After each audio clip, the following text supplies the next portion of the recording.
Bom dia a todas e todos. Eu queria agradecer a pessoa da Marlis pelo convite, né? A Marlis é uma grande parceira nossa nessa articulação do Instituto Federal do Rio de Janeiro, Campo São João, e a Prefeitura de São João de Meriti, considerando aí essa interface no processo de formação, né, dos profissionais de educação. Então, eu gostaria de agradecer. Hoje, na condição de diretor de ensino, a gente tem dialogado um pouco menos, né, Marlis? Mas a gente tem aí estabelecido esse estreitamento. Deixa eu colocar, então, aqui a minha tela de apresentação para vocês, e aí eu vou perder um pouco o contato visual, tá? Então, eu vou ficar somente com a minha visão na tela. E aí eu queria saber o que vocês acham melhor.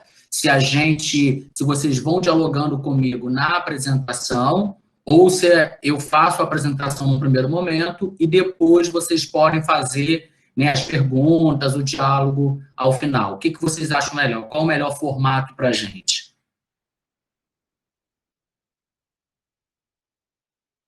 Perguntas ao final, a Carol Simões aqui sinalizando para a gente, ao final, ok. Beleza, então eu vou apresentar aqui a minha tela e aí a gente vai dialogando, tá bom?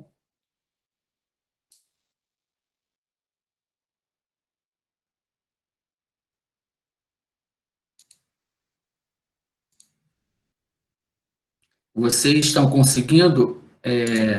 Aí vocês precisam falar, porque eu perdi agora a visão do chat, tá ok?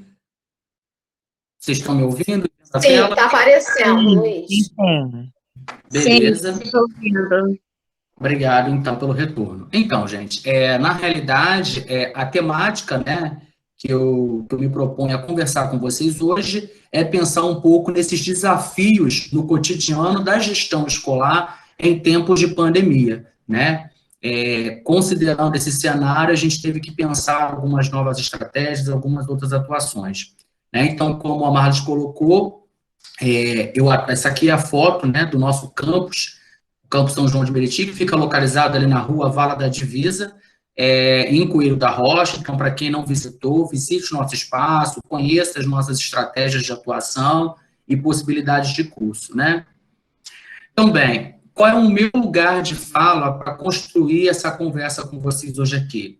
Eu fiz curso normal, né? Então, a minha formação inicial como docente, ela vem em nível médio, né? Eu me formei no Instituto de Educação Clélia Nance, no município de São Gonçalo.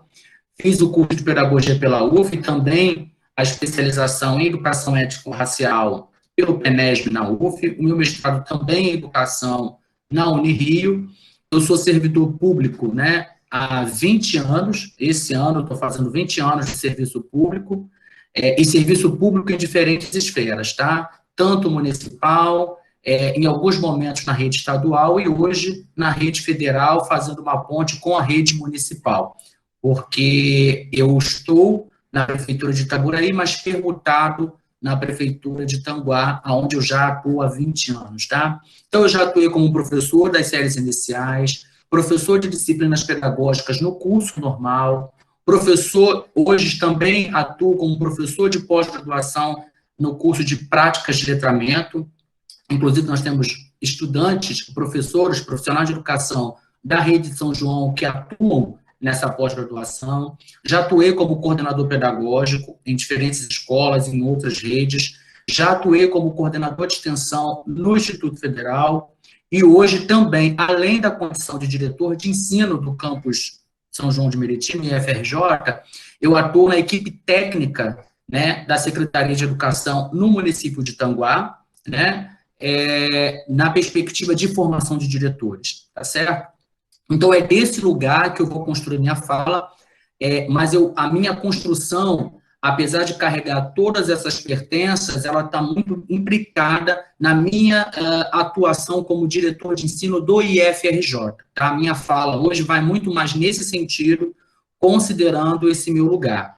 E sou uma pessoa acometida pela Covid-19, né? Eu tenho 38 anos, e na virada do ano, de 30 para 31, tive ali a Covid e foi ocasionado um infarto, né? Então, por que eu estou dando essa informação? Porque todo esse cenário pandêmico me afeta diretamente, né? E agora eu tenho que fazer alguns acompanhamentos para verificar até que ponto as sequelas que ficaram por conta do infarto ocasionado pela Covid. Então, é isso, né? Tudo isso de profissionalidade, ao mesmo tempo pensar na nossa condição de saúde, né?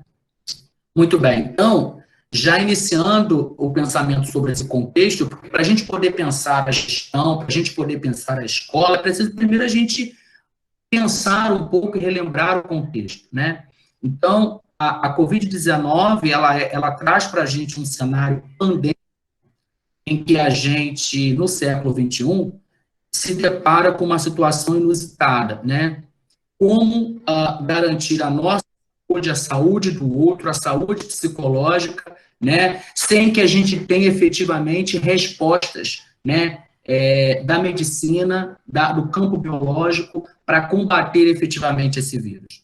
Então, a gente foi conhecendo esse processo, e nesse conhecer, a gente precisou se isolar, né, para tentar evitar a propagação da contaminação.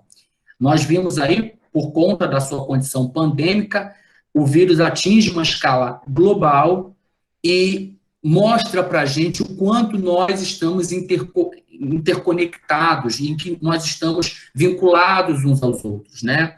Porque não adianta pensarmos em condições positivas, né, e de avanço para um determinado território nacional, se nós não pensarmos num nível global.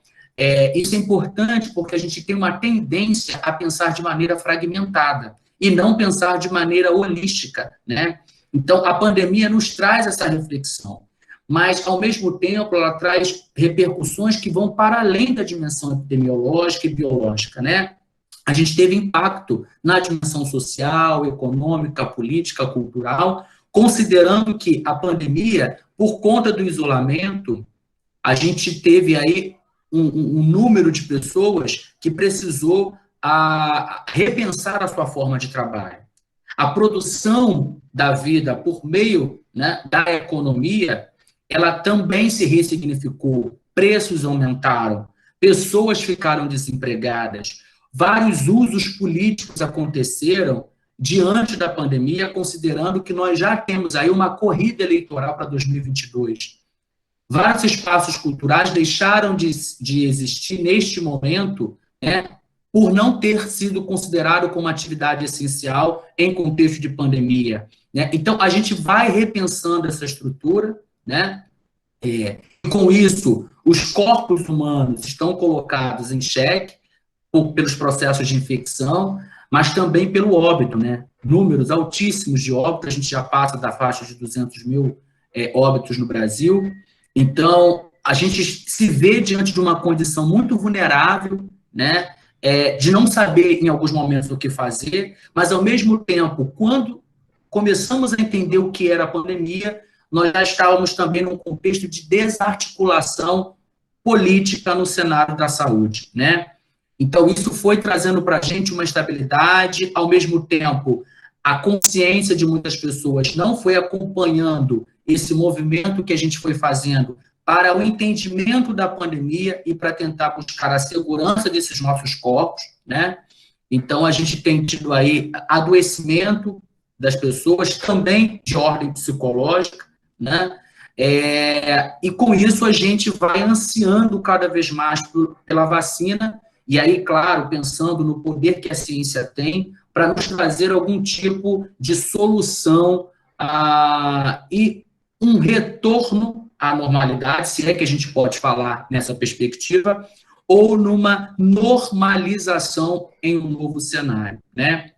Claro que a gente precisa pensar que é preciso garantir os direitos humanos de todos os humanos e não somente de uns, né? Todos nós precisaríamos ser atendidos por uma política de saúde que nos ofertasse a segurança dos nossos corpos, mas não é isso que a gente vê no cenário cotidiano. Então, é nesse contexto, né, que a gente se vê num cenário bastante emblemático. E por que eu faço esse resgate desse momento? Porque não dá para pensar a escola de maneira isolada, né?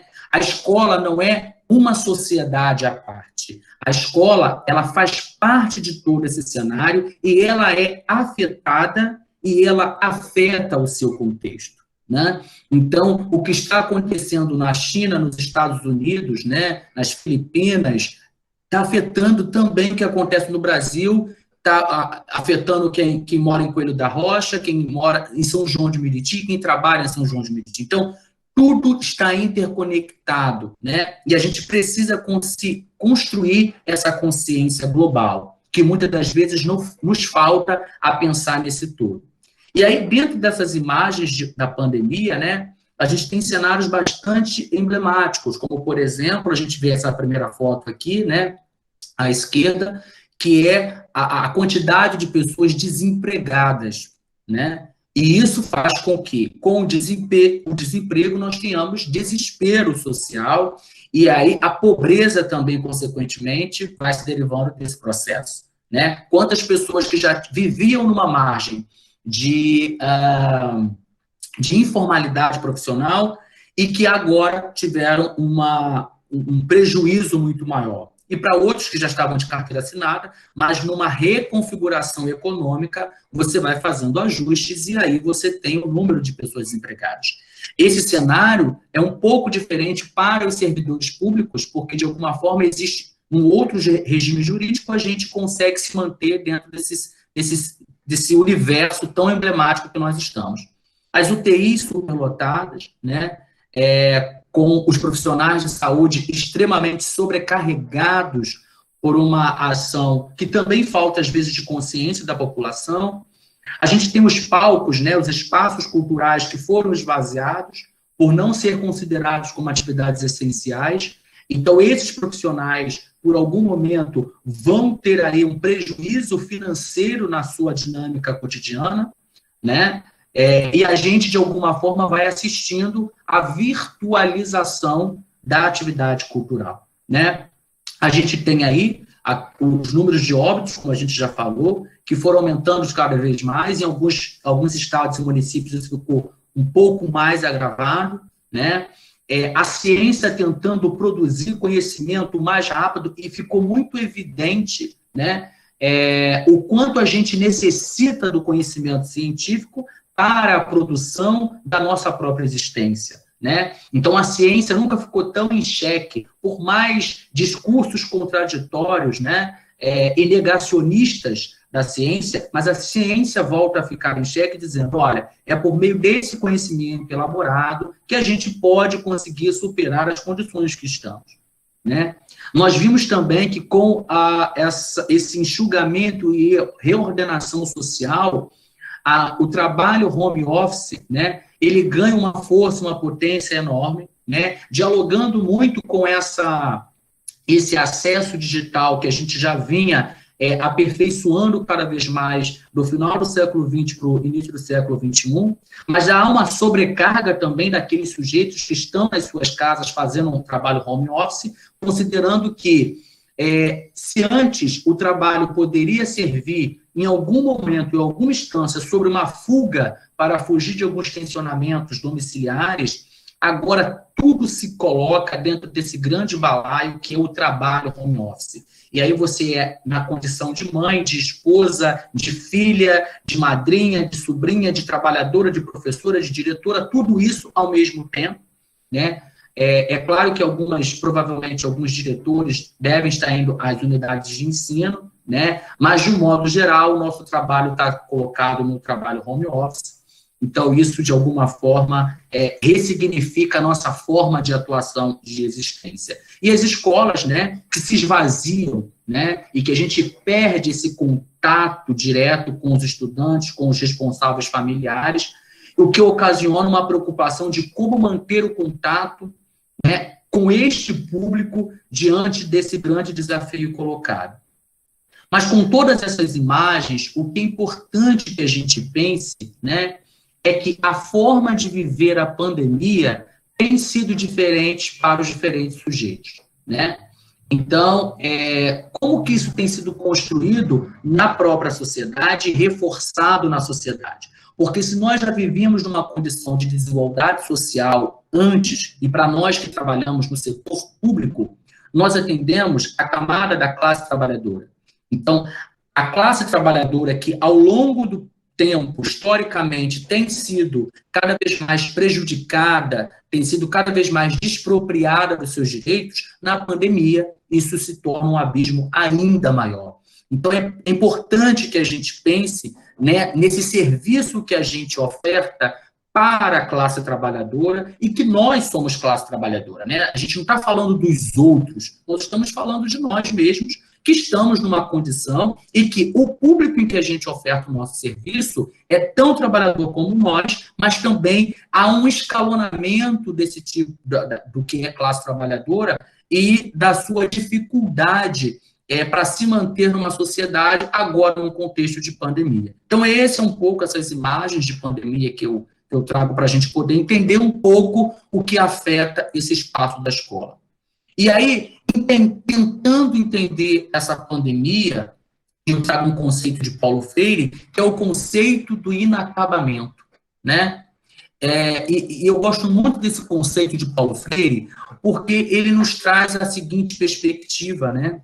De que, enquanto há vida, e se há vida, há movimento no fazer, e se há movimento, é preciso ter aprendizagem daquilo em que está em movimento. Porque o que está em movimento gera a cada circunstância, a cada tempo, uma nova configuração. E se há uma nova configuração, é necessário que aprendamos essa configuração para atuarmos. A gente pode fazer um diálogo até com Piaget, quando ele fala dos processos de equilíbrio e desequilibração. É isso, né? A gente está no momento dessa pandemia de buscar uma equilibração de algo que a gente não esperava, de algo que a gente não tinha consciência. Então, ter consciência do nosso inacabamento nos faz pensar sobre a importância da atenção ao que está sendo disponibilizado ao nosso entorno para reaprender ou aprender uma nova condição e assim avançarmos. Então, a pandemia nos traz um cenário novo para aprendermos a nos relacionar, para aprendermos a realizar trabalho de maneira virtualizada e para aprender uma nova condição e letramento de saúde. Então, a pandemia nos traz muitos outros universos para aprendizado e que são necessários, né? E aí, eu dialogo aí com Marx, Scarce e Lemos para a gente poder pensar o letramento em saúde, né? Porque antes de ser diretora de escola, ou ser diretor, ou antes de ser pedagoga, antes de ser professor, nós somos pessoas. Pessoas que estão atuando em diferentes níveis e que nós, dentro de um contexto de pandemia, precisamos nos letrar em saúde para manter o nosso próprio corpo. Porque não basta eu pensar somente na profissionalidade, se essa profissionalidade é exercida por um corpo e um corpo que precisa de saúde. Se eu esqueço dessa condição, obviamente eu não vou conseguir chegar na minha profissionalidade de maneira adequada. Então, por isso é muito importante pensar no nosso letramento de saúde, não somente para o aluno, para o estudante, melhor dizendo, não para o professor fazer lá um projeto didático e falar sobre saúde ou os cartazes que precisam ser colocados na escola, porque isso é importante. Mas anteriormente a isso, e num contexto em que o cenário, né, a suspensão das atividades letivas, a primeira condição fundamental é o nosso letramento em saúde. Porque como é que cada um de nós, servidoras e servidores, né, estudantes, responsáveis familiares, estamos vivendo a nossa condição da pandemia no nosso contexto? Será que estamos usando as máscaras adequadamente? Será que estamos usando o álcool gel? Será que estamos... Como é que está sendo esse universo? Como é que a gente está entendendo as informações que são colocadas pela mídia? E como que nós nos apropriamos dessas informações e executamos na prática? Porque o letramento em saúde não é somente estar em contato com a informação que está disponibilizada socialmente. É preciso que haja uma mudança de prática. Então, veja, isso é fundamental Porque quando a gente começar a pensar no retorno, a gente vai verificar quem é que está letrado em saúde e quem não está, né? Porque não adianta eu falar, estudante, use máscara, mas se eu não estou usando. Estudante, lave a mão, mas eu não lavo a minha mão. Então, veja que para a gestão, e a gente vai precisar pensar neste movimento de retorno, a gente precisa entender que todos nós, dentro daquela comunidade escolar, precisa estar letrado em saúde. E estar letrado em saúde perpassa entender as informações que estão dispostas na sociedade sobre a nossa condição de saúde, e no nosso caso, em relação à pandemia. Para além de entender os materiais escritos, a gente também precisa compreender o que está sendo falado, porque, às vezes, aquela informação que está posta, ela é genérica, mas no nosso cotidiano, a gente está conversando, falando e ouvindo. Então, é preciso que a gente faça esse recorte de letramento em saúde das nossas conversas cotidianas também. Eu com o meu coordenador pedagógico, eu com o meu orientador educacional, eu com o professor, eu com os responsáveis familiares, enfim, eu também com a minha família, tá certo? E, para além disso, cabe aí a visão do cuidado, o cuidado de si e o cuidado do outro, né? Sempre numa perspectiva preventiva, né? Então, veja que esse conceito de letramento em saúde, ele é muito importante nesse momento para que a coerência esteja colocada para nós, que estamos dirigindo o processo da escola, mas também para aqueles sujeitos que estão ouvindo, estão olhando para o nosso corpo e a nossa postura como um processo de letramento, porque nós, né, também exercemos uma influência sobre o outro com o nosso comportamento. Então, de que maneira nós já estamos letrados em saúde a ponto de nos educarmos no novo contexto de pandemia, né? Então, é óbvio que para a gente poder pensar as condições de letramento de saúde, né, não basta somente a gente ter informação disponibilizada, não passa somente por isso, né? Eu tenho uma informação na mídia e ali eu leio aquela informação e pronto, eu já vou estar letrado. Não é por aí, né? Primeiro porque quem não sabe ler, quem não está alfabetizado, não vai entender. Então, isso já é um limitador. Muito bem, mas pode ouvir, né? E tudo mais. Então, veja, para além da informação disposta, ela tem que ter sentido para mim. Ela tem que criar sentido. E aí, criando sentido, eu posso mudar a prática. Obviamente que alguns estudos apontam que as comunidades que possuem um letramento de saúde maior são aquelas que têm o melhor acesso à informação e também melhores condições de vida, melhor condição social. Então, veja, se nós atuamos com a classe trabalhadora e dentro desse escalonamento com uma classe ainda mais desprivilegiada dos seus direitos sociais, nós precisamos pensar, e aí já fica um desafio, como fazer um processo de letramento em saúde para a nossa comunidade escolar, né? Considerando uma série de diversidades e de adversidades colocadas nessa construção da desigualdade social. Isso está colocado. Então, veja que não basta querer estar letrado ou entender sobre a pandemia. Eu preciso também ter condições para que eu possa existir de outra forma. E aí, quando a gente pensa a possibilidade de retorno, a gente precisa pensar nessas condições de biossegurança para toda a comunidade escolar, né? Isso é fundamental. A gente não tem condições de pensar como é que, para além da escola, isso está sendo garantido, porque isso não compete à educação. O que nos compete é a luta, é a busca das condições na escola, mas na rua, na casa, em outros espaços, extrapola a nossa função, né, enquanto profissionais de educação. Então, será que a gente está utilizando ou que estamos garantindo o álcool gel, né, nos nossos espaços de atuação? Será que a comunidade entende que quando ela tira a máscara, que quando ela, de uma maneira muito rápida, coloca a máscara como o uso de queixo, para segurar queixo, ela não está contribuindo para a contaminação, e isso vai afetar talvez a sobrecarga das UTIs, né?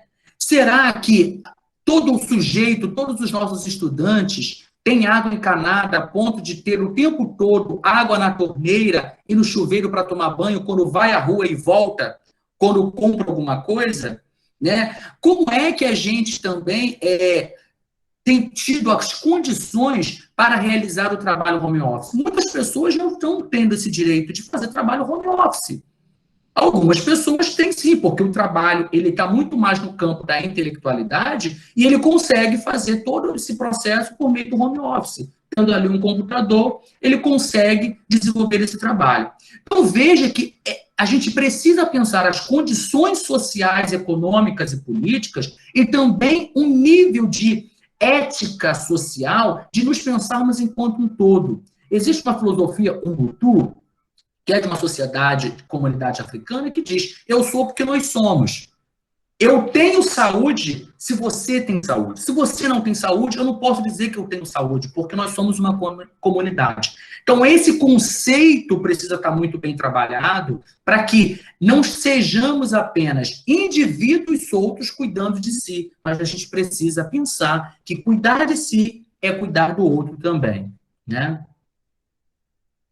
E aí, dentro desse contexto de pandemia, além do letramento em saúde, a gente também precisou fazer um processo de alfabetização docente.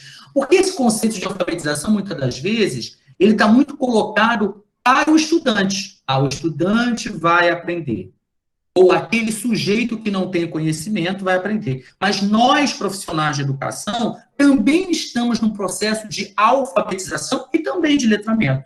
Eu digo aqui, eu chamo aqui o conceito de alfabetização docente para a gente poder pensar em caráter técnico da apropriação de determinadas informações para entender esse novo cenário.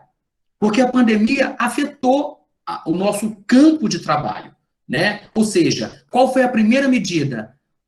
Suspenda as aulas, porque a escola é um espaço de aglomeração, né? Então, se você tira o professor, o estudante, né, que são as matrizes prioritárias de uma escola, se você tira esse sujeito, a escola acaba. Existe o diretor, o orientador, o coordenador, o secretário, o auxiliar de serviços gerais, a merendeira, tudo isso existe lá, o porteiro, né, o vigia, tudo isso está dentro do contexto. Mas a função central de uma escola, ela está na relação pedagógica entre professor e estudante. Se você tira isso, a escola, por algum instante, deixa de existir porque essa relação ela foi cortada. E aí, qual é o movimento de alfabetização que a gente precisou ter? Se apropriar das legislações que foram publicadas ao longo do ano de 2020, para que a gente pudesse entender como poderia ser feito num outro cenário. Porque se nós já não tínhamos mais o caráter da presencialidade, a gente precisaria ver sobre outra condição. E aí, com a nossa experiência em EAD, a gente foi tentando repensar um pouco as relações e transformando em trabalho remoto, em trabalho não presencial, né? Porque a EAD, ela tem uma expertise, ela tem uma legislação, ela tem uma organicidade diferente de um trabalho pedagógico de emergência. O que a gente foi fazendo e construindo legislação foi numa perspectiva de um trabalho de emergência. Então, veja, o Conselho Nacional de Educação, desde abril de 2020, começa a publicar diferentes pareceres para nos orientar. E acredito que vocês já devem ter tido contato com esses pareceres, né? E é importante que a gente leia, que a gente se alfabetize dentro desses documentos, para que a gente possa entender também o nosso contexto, que está dito lá em caráter genérico, né, falando em nível de Brasil, mas esse documento, como é que eu vou entendê-lo no meu cotidiano, na minha prática? Né? Então, a gente tem o parecer 05, que é o que inicialmente ele dá para a gente um contexto e diz, olha, a gente vai poder trabalhar sobre 3 perspectivas. Ou a gente vai esperar a pandemia passar, ou a gente vai fazer atividades pedagógicas não presenciais no período da pandemia, ou vamos trabalhar em período híbrido. Ou seja, a gente retoma as atividades presenciais e a gente faz ali uma atividade não presencial. Então, isso vai chegando para a gente, utilização de ferramentas digitais e como a gente vai utilizar as ferramentas digitais, né? Já no parecer 11, o Conselho Nacional de Educação traz para a gente já um diagnóstico, porque esse parecer já foi lá para junho, julho, então ele já traz um diagnóstico da rede, a quantidade de escolas fechadas, a quantidade de universidades, a quantidade de estudantes, quais são os impactos disso. Depois ela traz no parecer 16 já uma regulamentação para pensar, e educação especial? Como fica nesse contexto, né? Porque a educação especial, a priori, ela precisa desse contato direto muito mais que o estudante dito, né, considerado não especial. Então, como é que a gente faz esse processo? E aí, no parecer 19, ali a gente já vai trazendo alguns contextos, né, para a possibilidade de retorno. Porque, em algum momento, a gente precisa voltar para o cenário de realidade. Nós não vamos ficar eternamente, por mais que a gente entrou num momento que a gente pode entender como de inércia e de adaptação ao home office, ao não presencial, mas a gente precisa se desequilibrar desta condição e já projetar esse retorno, né? Então, muito bem. E aí tivemos outras legislações, como a medida provisória 934, a lei 14.040, que dava uma orientação para a gente até o dia 31 de dezembro de 2020, fazendo atividades pedagógicas não presenciais com os estudantes.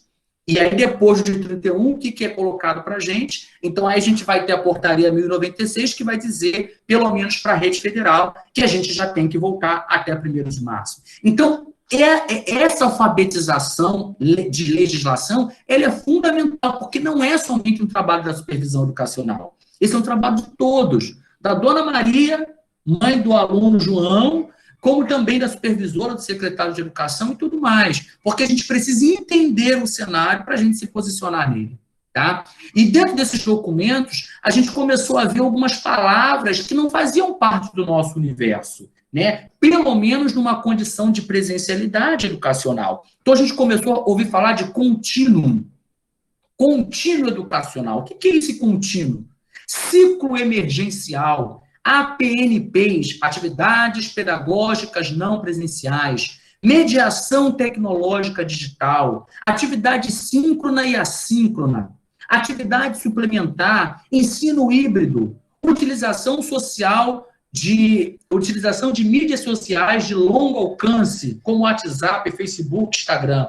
Veja que a gente começa a ter uma mudança de rota pedagógica e administrativa, né? Porque, veja, se antes da pandemia, até o dia 12 de março, a gente não pensava ou não tínhamos um olhar tão focado, por exemplo, para utilizar o WhatsApp, Facebook, Instagram como ferramenta pedagógica. Isso era visto sob suspeita. Não, isso aí é tempo de lazer. Isso não cabe entrar agora. E aí, com a pandemia, a gente é obrigado a trazer isso para dentro do processo da relação pedagógica. O que muda nessa relação? O que vai mudar depois que voltarmos presencialmente? A gente vai voltar a negar o WhatsApp, Facebook, Instagram e tantas outras ferramentas? Ela só serviu no momento em que nós estávamos em situação de pandemia? Depois isso vai morrer? Como é que fica o antigo normal, o novo normal e o futuro normal? Como fica tudo isso nesse contexto? Nós vamos apagar toda a experiência que nós estamos acumulando agora no período da pandemia? Essa é uma questão, né? De alguma forma, o ensino híbrido, que vai ser o ensino que a gente vai precisar dar conta dele nesse processo transitório entre sair do trabalho não presencial e adentrar o trabalho presencial novamente. A gente vai ter um trânsito, e aí ganha sentido o ensino híbrido. Para a gente pensar o ensino híbrido, a gente vai precisar de uma logística. A gente vai precisar de planejamento pedagógico para entender como vamos atuar em caráter virtual e em caráter presencial. E, junto, tentar manter a relação pedagógica, né? As legislações falam desse ciclo de emergência, né? Que é manter o ensino mesmo em condições muito adversas, e vários autores, várias personalidades se colocaram de maneira contrária, né, sindicatos, enfim, se colocaram de maneira contrária a manter as atividades pedagógicas, considerando a dimensão da universalidade do acesso à tecnologia digital. Como é, e aí é uma pergunta que a gente se coloca, né, para os diferentes sistemas de ensino. Se a gente trabalha numa perspectiva constitucional de que todos os estudantes de educação básica, principalmente do ensino fundamental, precisam ter direito garantido de acesso à educação pública, quando a gente virtualiza a educação, como é que nós vamos garantir a todos o acesso à informação pedagógica? Como é que a gente vai pensar a estratégia de universalização desse processo? Caso contrário, a gente está atuando de maneira inconstitucional. Então, esta é uma questão que a gente muitas das vezes não tem pensado, não tem se colocado para atender, né? E é fundamental, porque, como eu disse a vocês, nós atendemos a classe trabalhadora. E a classe trabalhadora, dentro desse escalonamento, porque há um escalonamento, aqueles que têm um salário mínimo para viver durante o mês, aqueles que têm 3, aqueles que têm 5, aquele que tem 7, enfim. Então, nesse escalonamento, é na base da pirâmide onde está o maior prejuízo, para se manter dentro de uma educação que não é presencial, né? Então, como é que a gente garante a mediação tecnológica pelo professor, que também muitas das vezes não tem expertise e conhecimento dessas ferramentas digitais, e que às vezes nem tem ferramenta digital, a não ser o celular, o aparelho celular, o iPhone, seja o que for. Ao mesmo tempo, ele entender a ferramenta e passar a pensar nessa ferramenta com uso pedagógico.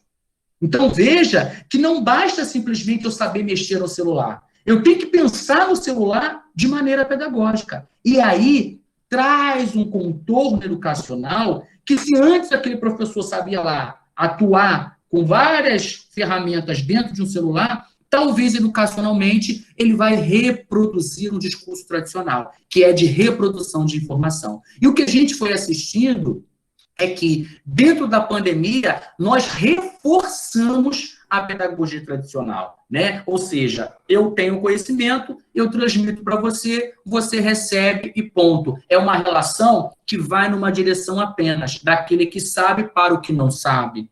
Então, de que maneira a gente pode pensar a ressignificação das relações pedagógicas para além de uma relação pedagógica tradicional e que a gente simplesmente passa a utilizar a tecnologia, mas para a reprodução de um discurso que é anterior. Vale lembrar que a pedagogia tradicional no Brasil, ela dura mais de 350 anos, inaugurada pelos os jesuítas quando chegam aqui.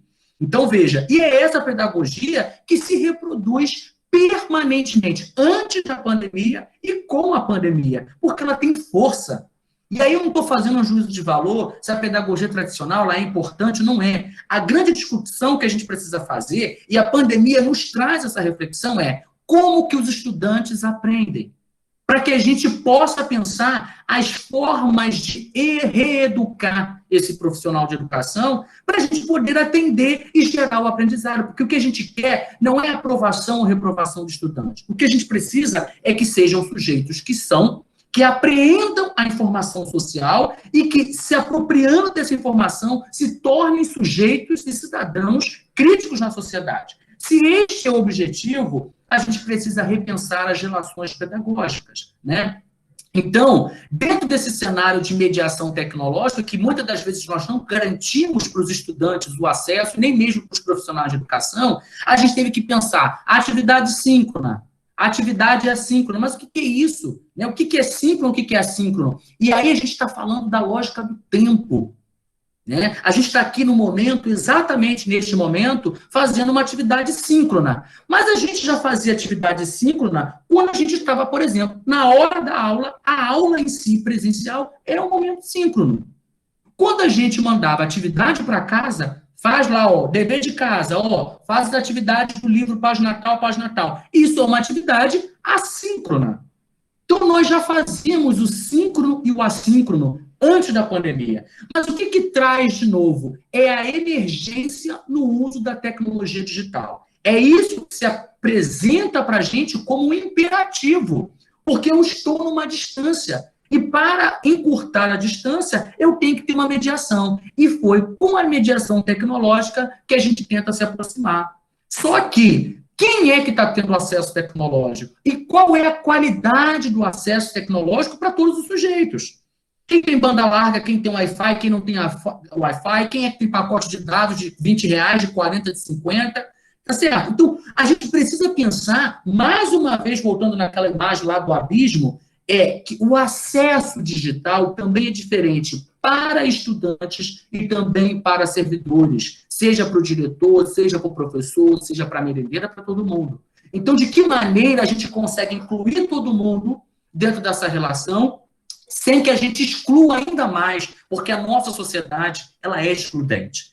Então, veja, e aí a gente tem como do Conselho Nacional de Educação, né, a oferta das APNPs, que cada município e estado foram chamando de alguma forma, uma nomenclatura diferente. Mas no relatório do Conselho Nacional, a gente tem lá as atividades pedagógicas não presenciais, e que elas poderiam atuar por meio ou de atividade impressa, essa é uma resposta que a gente poderia dar, ou seja, imprimir material e entregar para todo mundo na escola, fazendo lá com todo o protocolo de biossegurança e entregar, ou a gente poderia trabalhar com a mediação tecnológica. E aí, grande parte das instituições públicas e privadas optaram por trabalhar com a mediação tecnológica. E aí, tem lá uma ferramenta, Google Classroom, ou seja, Moodle, cada um foi criando a sua estratégia. Mas veja, volto à pergunta, todos estão tendo o acesso necessário, né? Então, isso fica como uma atividade a se entender. E dois outros conceitos que essas legislações nos trazem, que é importante que a gente pense, é sobre o contínuo e sobre as atividades suplementares. A legislação, ela traz esse conceito para que a gente possa pensar o seguinte: neste momento de pandemia, não cabe pensar processos de reprovação de estudantes, porque os estudantes que se matricularam no início de 2020, eles se matricularam num projeto pedagógico de presencialidade. E o jogo mudou com o carro andando. Então, eles não podem ser prejudicados por esta nova condição que está colocada. Diante disso, cria-se a ideia de um contínuo, ou seja, o estudante do 4º ano vai para o 5º ano, no ano posterior, mas é preciso que a gente faça um processo de avaliação diagnóstico para retomar um pouco que foi colocado no ano anterior, porque isso é um contínuo. Há uma necessidade de ressignificação desses currículos para que a gente possa dar continuidade. E aí a pandemia traz algo importante para a gente, que é revisitar os currículos para entender o que é primordial, o que é essencial na minha formação e aquilo que, de alguma forma, pode ser aprendido sobre outras condições em outros momentos. Porque no período de pandemia, a gente precisa avaliar o que é essencial. O que é importante, o que é belo, mas o que é essencial para o nível de aprendizado. Então, dentro dessa lógica do contínuo, não cabe a métrica da reprovação, cabe a métrica da continuidade.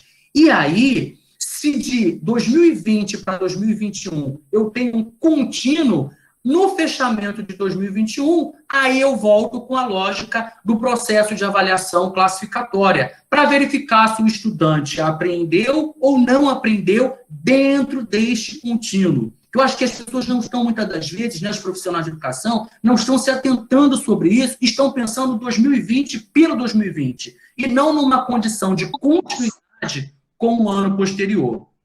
E aí a gente tem as atividades suplementares, que também é uma atividade que está colocada nessas legislações, que é para as séries de finalização de ciclo, por exemplo, o 8º ano, o 9º ano do ensino fundamental, né? Porque são estudantes que estão saindo da nossa matriz, ou no nosso caso, dos cursos técnicos que ofertamos, né? Os cursos normalmente são de 3 períodos, né? Então, no 4º período, que não existe, nós poderíamos fazer aí atividades suplementares, ou seja, vamos consolidar, porque o aluno que está fechando o ciclo, ele não tem como fazer contínuo, porque ele já está saindo da escola. Então, a legislação nos possibilita a construção de mais um período letivo em caráter suplementar para reforçar ou ampliar os conhecimentos que não foram trabalhados no currículo nesse período de emergência. Então, é isso que está colocado para a gente neste processo de alfabetização docente, né? Eu estou chamando docente aqui todos aqueles que precisam aprender o que as legislações estão colocando para que a gente possa avançar no conhecimento, né? E aí, considerando a nossa prática no Campo São João de Meriti, para entender todo esse universo, a gente foi se mobilizando, fazendo algumas ações de entendimento coletivo mesmo, sabe? Porque muitas das vezes a gente tem um primeiro momento que é a leitura individual dos documentos que estão disponibilizados socialmente, né? Então, tá lá, o Conselho publica uma legislação. Num primeiro momento, eu faço uma leitura sozinho. Mas, em outro momento, eu tenho que me reunir com as equipes para que eu possa entender, junto com, como é que a gente vai entender esta legislação e como é que a gente vai fazer essa adaptação no meu contexto. Por isso, a importância das reuniões de equipe diretiva, né? Para que essa equipe entenda o contexto e não somente, isso aqui é seu, só o orientador lê, ou só o supervisor lê, ou só o coordenador lê, ou só o diretor de ensino. Não, todo mundo está envolvido nesse processo. Isso nos afeta. É óbvio que o nosso olhar, se eu sou supervisor, se eu sou diretor, se eu sou coordenador, se eu sou professor, eu vou sempre ter um olhar a partir da minha prática, né? Então, a minha prática por si só já conduz o meu pensamento a fazer um recorte daquilo que para mim é significado, que tem sentido no meu locus de atuação. Mas a leitura compartilhada dos documentos, ela é fundamental, porque ali a gente consegue fazer com que um tecido de entendimento seja construído para uma nova colcha de retalhos que se coloca diante da gente. Então, veja que no nosso caso, a gente tem aqui, né, vocês estão vendo aqui essa primeira imagem à esquerda, ela tem ali, esse é o símbolo do nosso fórum, lá do WhatsApp, do Fórum de Coordenadores. Então, nós temos um fórum onde o diretor do ensino e mais os coordenadores de cursos e também chefias de outros setores se reúnem para que a gente possa pensar uma série de demandas, né? E foi no período da pandemia que isso vai ser institucionalizado, porque como é que a gente ia se reunir e fazer todas essas questões e discussões? Então, a gente cria esse fórum permanente, né? E aí, no fórum, para a gente trazer informação técnica, tá? Tem essa funcionalidade.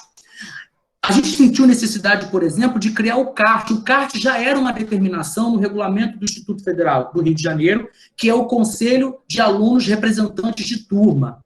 Só que antes, a gente ainda não tinha consolidado essa política. E como a gente precisaria ficar mais perto dos estudantes, a gente lançou mão desta tecnologia, né, que era através das reuniões por meio do Meet. A gente conseguiu pegar os e-mails de todos os representantes de turma e criamos ali um fórum do CART. E ali a gente começou uma conversa. Claro que isso não é pleno, eu estou trazendo para vocês aqui o que a gente foi tentando fazer, mas tem muitos percalços nesse processo, porque tinha representantes de turma que não tinha acesso, e aqui a gente tinha que chamar um outro colega de classe que tivesse acesso para fazer a função de representante, mas que não tinha sido eleito pela turma, ou seja, você vai adaptando o processo, né? Aqui, como vocês estão vendo, aqui na parte superior, né, a avaliação das APNPs, aqui são reuniões que acontecem dos professores, né, dos colegiados de curso, formado por professores, coordenador de curso, diretor de ensino e também estudantes, que vão ali pensando a experiência que eles estão sendo colocados. Isso é fundamental, porque não, se todos nós estamos envolvidos no ensino híbrido ou no ensino não presencial, nós precisamos ouvir as vozes de todos os atores. Não cabe ouvir a voz somente do professor, ou do diretor, ou do coordenador, porque o estudante também faz parte do processo. E se eu penso a relação pedagógica para ele, eu tenho que pensar com ele nesse processo. Então, a gente tem feito várias reuniões dentro dos cursos, dos colegiados de curso, para pensar o processo. E como falei nesse processo de alfabetização docente, a gente criou um projeto Roda de Conversa, e que também, através do Meeting, todos os servidores do campus, e não somente os professores, são convidados a participar de discussões em que a gente vai ali trazendo algumas demandas que estão colocadas. Em alguns momentos tem um olhar muito mais pedagógico, docente, em outros momentos mais genéricos. E essas conversas foram muito importantes, porque a gente conseguiu, através dessas rodas, chamar profissionais de diferentes áreas do Brasil inteiro. A gente fez rodas onde nós tínhamos gente do Mato Grosso, gente da Bahia, gente de Sergipe, várias pessoas ao mesmo tempo, né? Numa live, numa conversa, e que a gente trocava essas experiências, né? A gente relatava as nossas experiências. Então, foi muito importante buscar esse entendimento, mas buscar o entendimento junto e não individualmente. E aí, para além do letramento em saúde e também para além dessa alfabetização, né, de entender as documentações, obviamente que nós já vivíamos da década de 90 para cá num universo digital que nos atravessa no nosso cotidiano.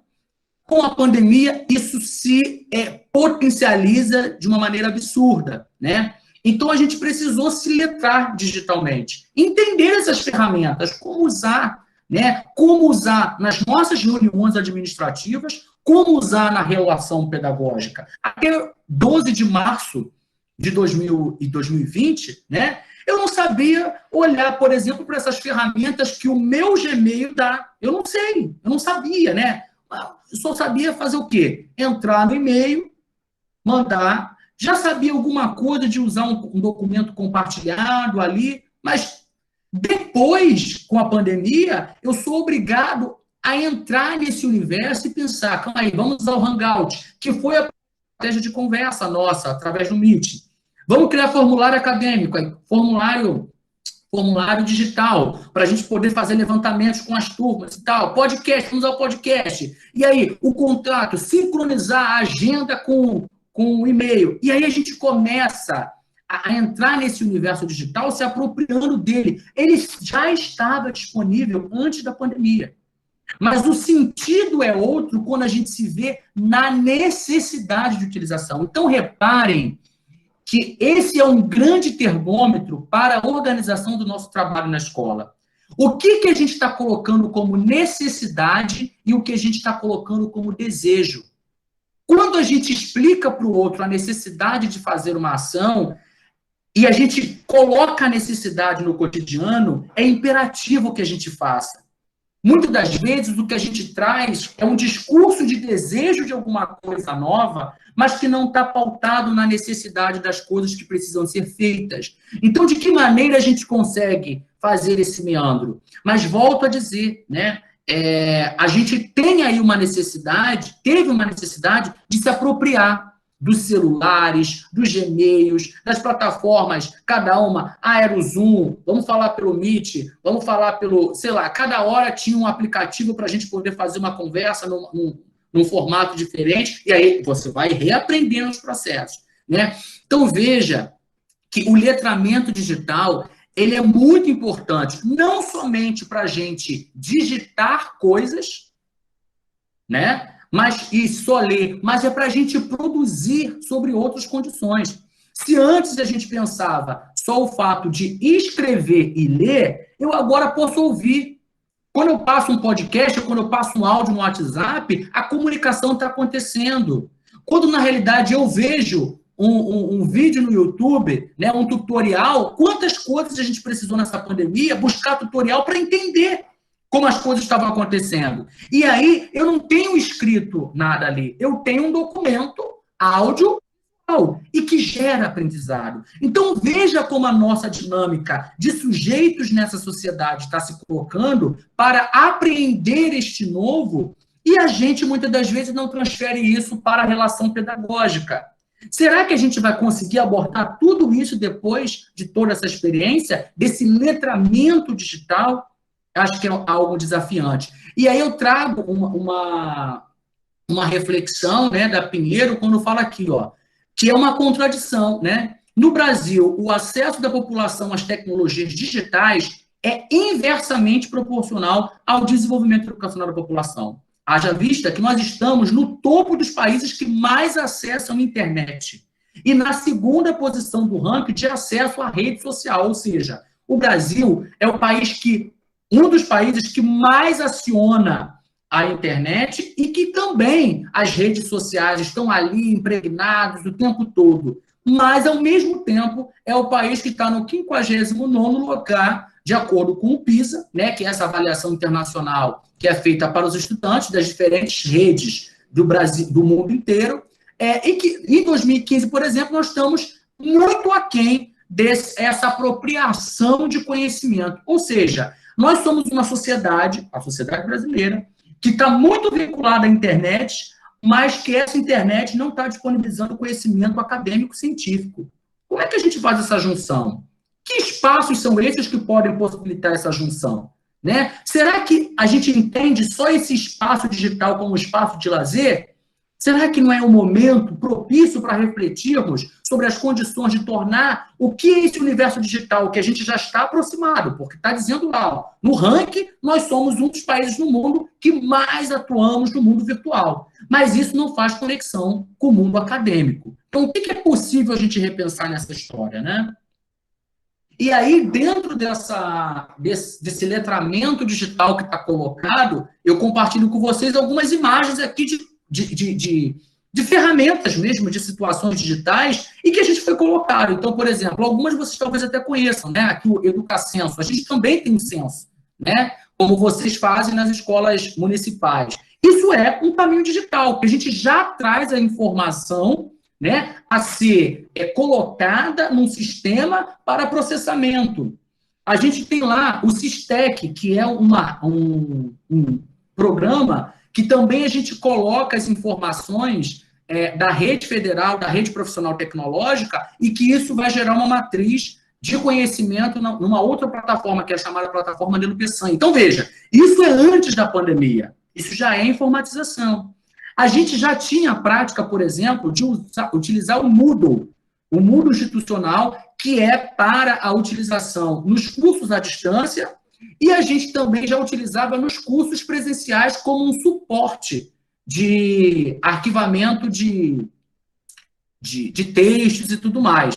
Só que agora a busca pelo Moodle foi muito maior, porque a gente tinha que manter o contato com os estudantes. Mas nem todos os estudantes tinham uma certa experiência e expertise em relação ao Moodle. Aí a gente foi para o Google Classroom, que está disponível lá no nosso Gmail, mas a gente nem conhecia isso. E aí os professores começam a ter que entender como funciona o Google Classroom, criar turma no Google Classroom, e aí a partir dali disponibilizar material e recursos no Google Classroom, a partir dali captar os trabalhos que os alunos vão entregando, e aí, então, fazer os processos de avaliação.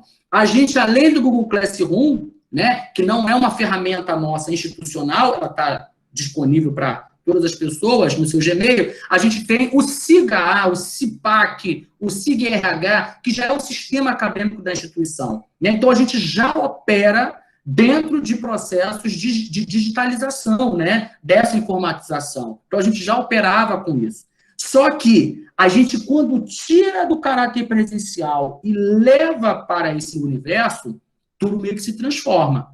Porque antes eram apoios e agora tornam-se como caráter obrigatório para a manutenção do vínculo.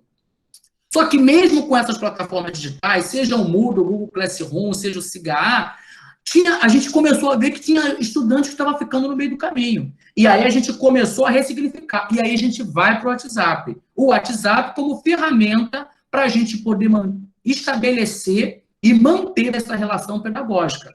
É porque a gente teve um documento publicado, que foram as diretrizes das APNPs, para que a gente pudesse organizar legalmente e institucionalmente as formas de acesso a esse conhecimento por meio de atividades não presenciais. Só que nós não elencamos no documento o WhatsApp. Só que no caminho a gente viu que o WhatsApp, sendo uma ferramenta muito popular, ela passa a ser assimilada dentro do processo para que a gente possa manter a inclusão desses estudantes. E mesmo assim, alguns estudantes ficaram excluídos do processo. E o próprio e-mail, né, que já é um caminho que nós temos digital para a gente poder administrativamente e até mesmo pedagogicamente acionar as nossas ações, né? Então, muitas das vezes, o nosso caminho, e eu digo como diretor de ensino, eu atuo muito, tanto no e-mail, falando oficialmente com os servidores, mas eu atuo muito no WhatsApp, falando com também os servidores e estudantes, né? Porque o WhatsApp, ele é uma ferramenta de diálogo muito rápida para a gente, né? Então, tudo isso dentro de um universo que a gente vai tendo que pensar e se apropriar, né? Aqui, a gente precisou fazer alguns ajustes dentro desse arcabouço de orientações legais que foram colocadas. A gente precisou reafirmar alguns discursos e ainda fazer ali alguns recortes. E veja, é o que eu disse para vocês, às vezes a informação ela é muito ampla, está lá o documento, a diretriz, o que for, mas como que isso tem a ver com a minha realidade cotidiana? Aí, para isso, a gente precisa fazer alguns materiais que são nossos, de nível escolar. E aí, esse material especificamente que eu estou mostrando para vocês, foi um material produzido pela coordenação de curso de administração, pelo professor Fábio Santos, que cria ali um material de orientação, né, de um guia rápido para os professores entenderem como seria a dinâmica pedagógica de atuação nas ferramentas digitais, nos processos de avaliação. Tá? Então, veja que a gente vai fazendo recortes dessa informação para que o professor ele consiga entender a dinâmica. Mesmo que a gente repita um pouco das informações gerais, mas elas vão sendo recortadas para a nossa especificidade também. Aqui é um pouco, né, eu estou mostrando para vocês a nossa ata de conselho de classe, né, que foi modificada por conta dessa nova configuração, mas o que eu quero chamar a atenção de vocês é exatamente pelo seguinte, né, dialogando aqui com o Lucchesi, quando ele fala que para se discutir o tema da avaliação da aprendizagem escolar, numa perspectiva construtiva, importa estar ciente de que esta proposta é uma compreensão pedagógica diversa daquela pedagogia tradicional. Ou seja, neste momento em que a gente tem subtraído a dimensão da reprovação, porque no nosso regulamento a reprovação não foi estabelecida dentro de um período para o outro, né? Então, a gente teve que trabalhar com a ideia do estudante que está em processo de aprovação, do estudante em condição de abandono ou cancelamento. Então, neste período letivo, o professor não tinha autorização para reprovar. E como é que fica, então, a avaliação? E aí a gente começa a repensar a avaliação, porque a avaliação não tem relação direta com reprovação, porque a gente faz uma vinculação direta. Isso é consequência. Veja, quando eu falo de avaliação da aprendizagem, eu estou dizendo em entender como o sujeito aprende e o que ele aprendeu e não aprendeu.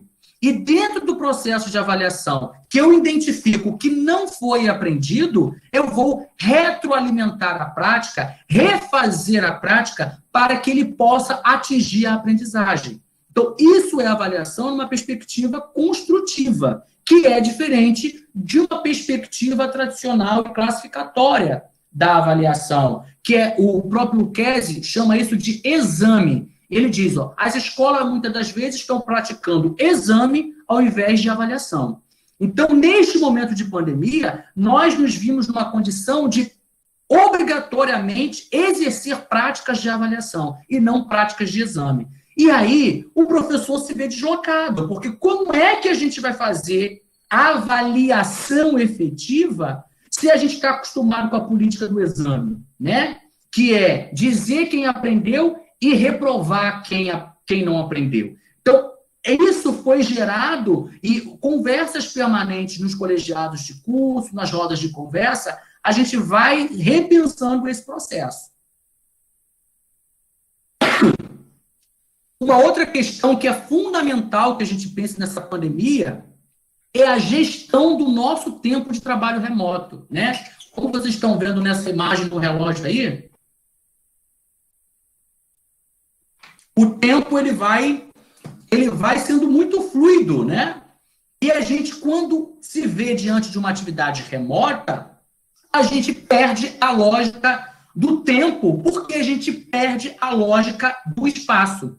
Ou seja, antes, a nossa forma de trabalhar era pautada na carga horária. Ou seja, eu chego às 8, saio às 5. Eu chego às 7, saio às 6:30.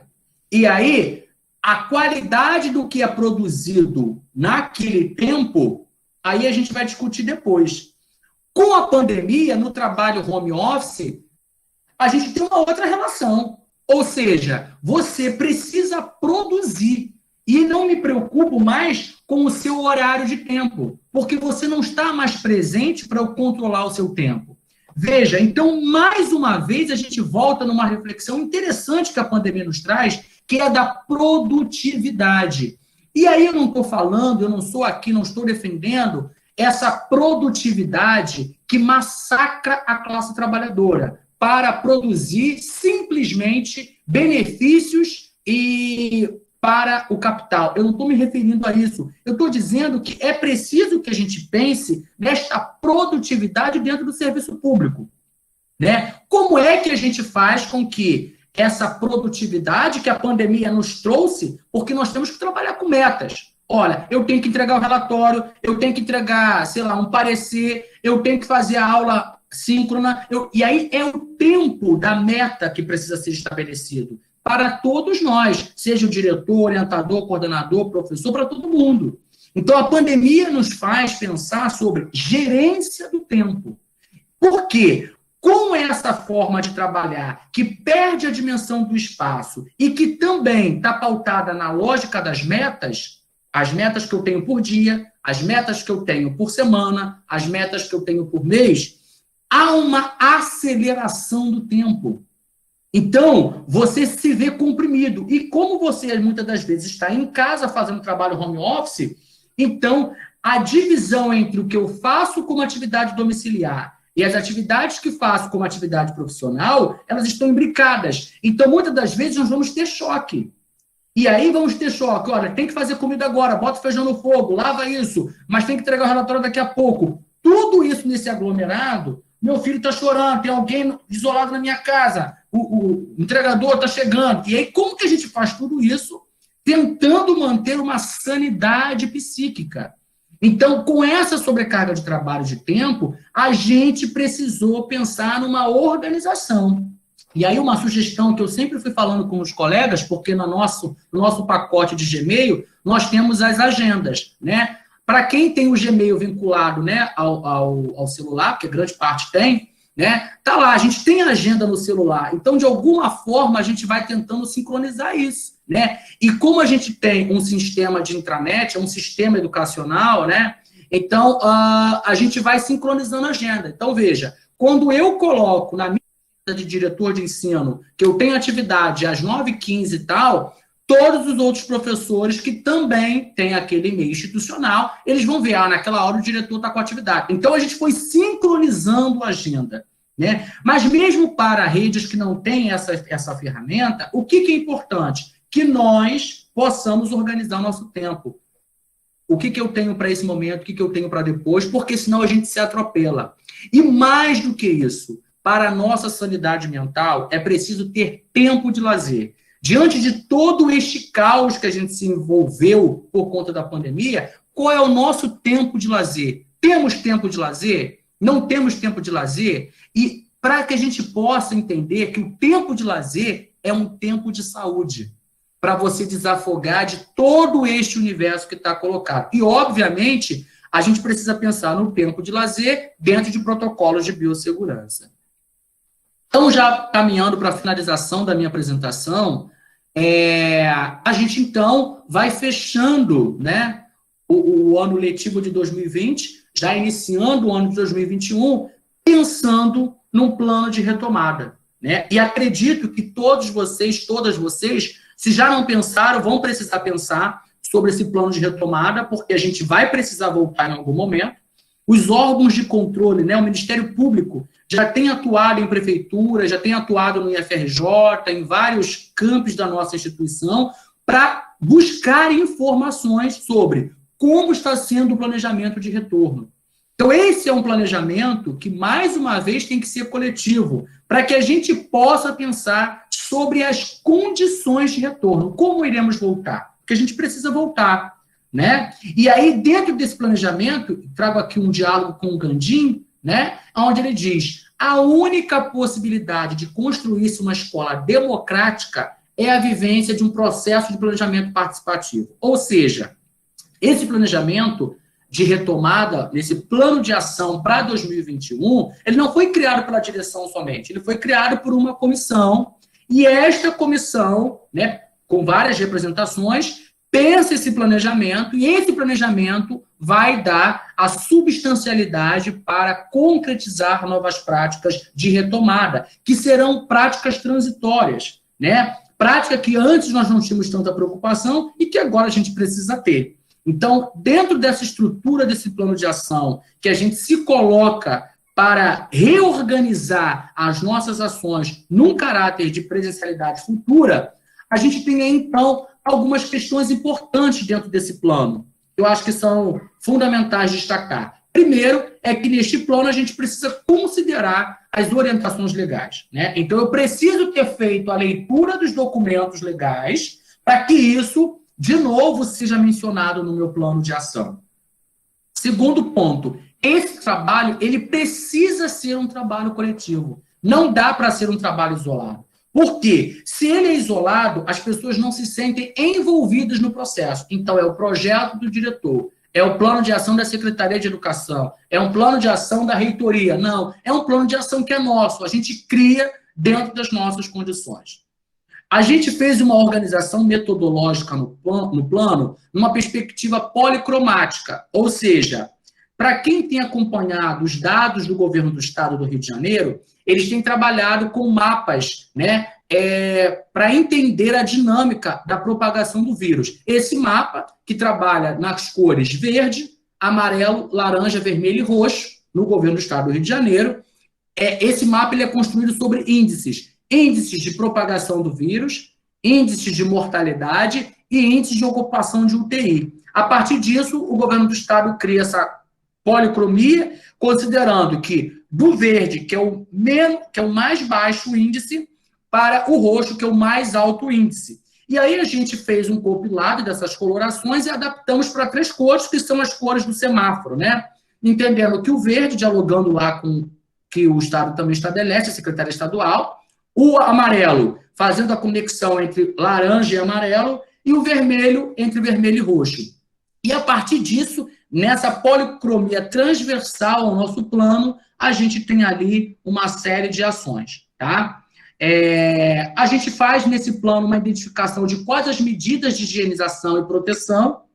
A gente vai mapeando cada setor e dizendo o que cada setor, dentro de cada instituição dessa coloração, se tiver verde, como é que o setor funciona? Se tiver amarelo, como é que o setor funciona? Se tiver vermelho, como é que o setor funciona?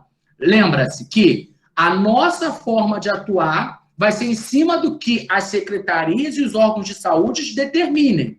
Então, a nossa ação no local muda de acordo com a orientação da Secretaria de Saúde. Porque, veja, essa é uma crise sanitária que tem reflexos políticos, econômicos, educacionais e culturais. Mas é a saúde que determina o nosso caminho, não é a educação pela educação. Então, a gente está dialogando com essas orientações dos órgãos de saúde. No nosso caso, da Secretaria Estadual, também como da Secretaria Municipal de São João de Meriti. A gente traz ali também o mapeamento das turmas, porque se a gente vai precisar fazer o retorno, e fazer o retorno, ele vai ser, num primeiro momento, escalonado, então eu preciso saber quantos alunos voltam, quantos alunos não voltam. Então, eu tenho que fazer um revezamento. Os alunos que vão estar em home office, né, com trabalho não presencial, e os alunos que vão estar presencial. E como é que a gente faz essa divisão, esse critério, essa logística, né? E também temos, nesse planejamento, uma planilha para aquisição de insumos, para saber quais são os insumos necessários, quais os valores de cada insumo, de uma maneira unitária, e a quantidade deles no período que vamos precisar usar. Porque a gente precisa ter financiamento, né, disso. Ou seja, pelo dinheiro do próprio campus, e no caso de vocês, da própria escola, seja o PDDE interativo, PDDE emergencial, o que for, ou mesmo pelo suporte da Secretaria de Educação. No nosso caso, ou o próprio campus ou a reitoria. Então, fechando aqui a minha fala com vocês, que eu acho que já foi bem longo aí a minha conversa, mas é para a gente pensar que administrar alguma coisa, algum espaço, enfim, né? É preciso que a gente entenda que a administração em si, a nossa ação no mundo, ela já é um progresso, porque a gente sai da nossa condição de natureza, né, para organizar e tornar humanizados os processos. Humanizado, no que eu digo, é a gente trazer ali uma condição que é humana. Se eu estou pensando uma organização, isso é uma condição humana, né? O que difere dos outros animais, como o papagaio, o elefante, seja o que for. Mas nós já estamos numa construção, num processo de elaboração. E este processo de organização de um espaço perpassa aqui essa utilização de recursos que são materiais, dos recursos conceituais, porque a gente atua a partir dos conceitos, do que entendemos ou do que sentimos e percebemos do que é uma administração adequada. Você atua na sua administração da forma como você entende que é mais produtiva, não é isso? E a gente tem ali, e junto dessa ideia e dos recursos que temos materiais, porque de acordo com o Vitor Paulo, não é legal a gente, pelo menos numa perspectiva teórica, pensar recursos humanos, mas pensar em esforços humanos, porque os humanos não são recursos, eles são pessoas e sujeitos em atuação, em práticas, em processos políticos e pedagógicos. Então, nós temos os materiais, nós temos as ideias, nós temos o esforço humano, mas a grande pergunta é, de que maneira e em que direção nós direcionamos a nossa ação administrativa? A favor de quem ou a favor de quem? No final, e no processo da pandemia, quem tem saído favorecido e desfavorecido do processo? Então, fecho aqui a minha explanação com essas referências bibliográficas, onde dialoguei com a Fiocruz, dialoguei com Paulo Freire, Danilo Gandhi, Cipriano Lucchesi, Raquel Marques, Vitor Henrique Paro e Regina Cláudia Pinheiro. Agradeço aí por vocês terem me ouvido. Obrigado.